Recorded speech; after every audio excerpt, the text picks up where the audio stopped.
Now, as I was expecting, a lot of you are already demanding camera comparisons with the all-new Pixel 5a that launched this week and a variety of different smartphones that are currently on the market. So I'm going to do my best to give you as many as I can without completely overdoing it. And the first device up is going to be the iPhone 12, which is the cheapest device within Apple's 2020 lineup versus Google's cheapest device available now in 2021 to see how the cameras on these devices match up. Let's take a look. So let's get started with the specs on the Pixel 5a here. It has two cameras on the back, a 12 megapixel main sensor, then a 16 megapixel ultra wide camera. Those are capable of recording video at up to 4K video at 60 frames per second. And then we have a selfie camera that's peeking through the display up front. That's capable of capturing 8 megapixel photos at only 1080p video, 30 FPS. Switching over to the iPhone 12, we have a pretty simple setup with two 12 megapixel sensors on the back of the phone and then another 12 megapixel sensor on the front in that extra large notch above the display. All of these can also record 4K video at up to 60 FPS, the front and the back, which is an upgrade over what you can get on the Pixel 5a. So now that we've cleared up the specs on these two devices, let's head out and take some side-by-side photo and video comparisons to see how they stack up in everyday use.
And this here's a look at 4K video from the main cameras on both of these devices. And then switching over to the ultra-wide cameras as well. As you can see, the iPhone does have a wider field of view with its ultra-wide camera, which is kind of nice.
One of the areas in Google, one of the areas in which Google's phones have always lagged behind is with video capture, especially from the front-facing camera. And that's definitely evident in this comparison, where the iPhone 12 has the clear advantage with its 4K video capture at 60 FPS versus the Pixel 5a's 1080p at 30 frames per second.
Now you're getting 4K 30 FPS from the iPhone, but not from the Pixel 5a. That's 1080p at 30 frames per second.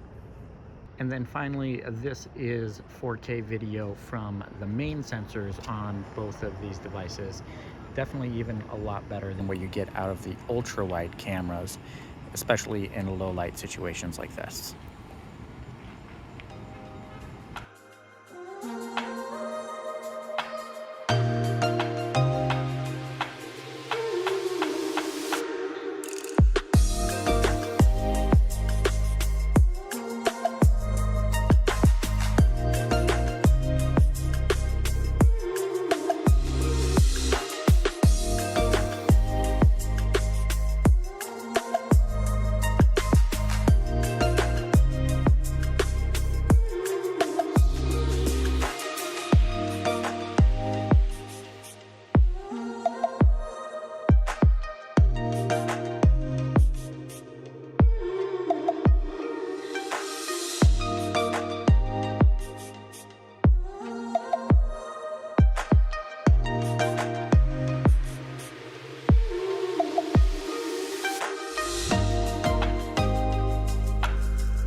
that's going to do it for this camera comparison between the Pixel 5a from Google and the Apple iPhone 12.